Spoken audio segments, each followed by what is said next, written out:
ആദ്യമായിട്ട് നമുക്ക് ഈ പടവലങ്ങ അതിൻ്റെ തോലും കുരുവും ഒക്കെ കളഞ്ഞിട്ടൊന്ന് വൃത്തിയാക്കി ചെറിയ കഷ്ണങ്ങളാക്കി നുറുക്കിയെടുക്കാം.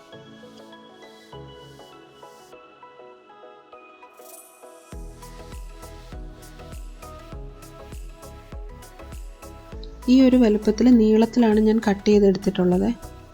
ഇനി ഞാനിത് കനം കുറച്ച് നീളത്തിൽ അരിഞ്ഞെടുക്കുകയാണ്. എത്രയും കനം കുറച്ച് അരിയാമോ അത്രയും നന്നായിരിക്കും. പടവലങ്ങ ഇത്തിരി വേവുള്ള പച്ചക്കറിയാണ്. അതുകൊണ്ട് ഇത് കൊത്തി അരിയുന്നതിനേക്കാൾ നല്ലത് ഇതുപോലെ കനം കുറച്ച് അരിഞ്ഞെടുക്കുന്നതാണ്. അപ്പം വേഗം വെന്ത് കിട്ടും.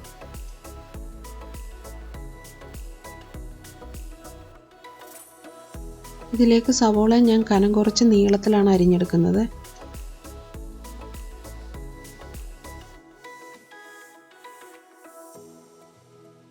ഇനി ഓരോരുത്തരുടെയും എരിവിന് ആവശ്യത്തിനുള്ള പച്ചമുളക് ചേർത്ത് കൊടുക്കാം. ഞാനിപ്പോൾ പച്ചമുളക് അറ്റം പിളർത്തിയിട്ടാണ് ഇടുന്നത്.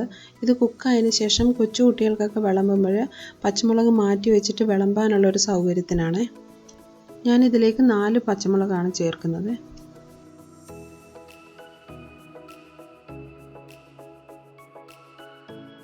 രണ്ട് തണ്ട് കറിവേപ്പില,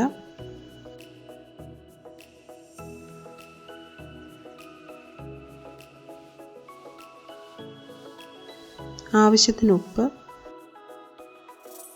1/4 ടീസ്പൂൺ മഞ്ഞൾപ്പൊടി, 1 കപ്പ് തേങ്ങ. ഇത്രയും ചേർത്തിട്ട് നന്നായിട്ട് തിരുമ്മി പിടിപ്പിക്കാം. നമ്മളിതിൽ വെള്ളമൊന്നും ചേർക്കാണ്ടാണ് ഇത് കുക്ക് ചെയ്തെടുക്കുന്നത്. അപ്പോൾ നന്നായിട്ട് തിരുമ്മി ആ പടവലങ്ങയിലും തേങ്ങയിലും ഒക്കെ വെള്ളമയം നന്നായിട്ട് ഇറങ്ങുന്നത് പോലെ തിരുമ്മി പിടിപ്പിക്കണം. കൊഞ്ചിട്ടതിന് ശേഷം നമുക്ക് ഇത്രയും നന്നായിട്ട് തിരുമ്മി പിടിപ്പിക്കാൻ പറ്റത്തില്ല. കൊഞ്ചിൻ്റെ ചെറിയ കൊമ്പും മുള്ളും ഒക്കെ നമ്മുടെ കയ്യിൽ കൊള്ളാൻ ചാൻസ് ഉണ്ട്.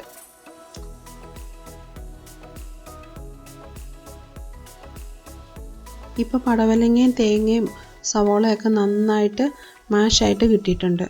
ഇനി നമുക്ക് ക്ലീൻ ചെയ്ത് വെച്ചിരിക്കുന്ന ഉണക്ക കൊഞ്ചൂടെ ചേർത്ത് കൊടുക്കാം.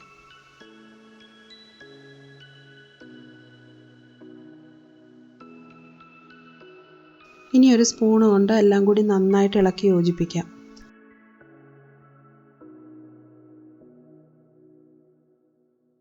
ഒരു പാൻ അടുപ്പിൽ വെച്ച് കടുക് വറക്കാൻ ആവശ്യത്തിന് എണ്ണ ഒഴിച്ചു കൊടുക്കാം.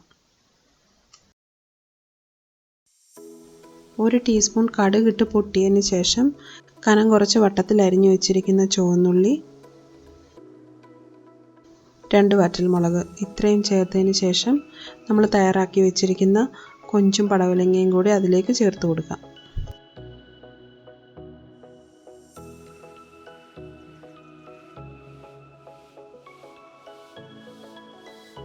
ഇനി എല്ലാം കൂടി ഇളക്കി യോജിപ്പിച്ചിട്ട് അടച്ചു വെച്ച് വേവിക്കാം.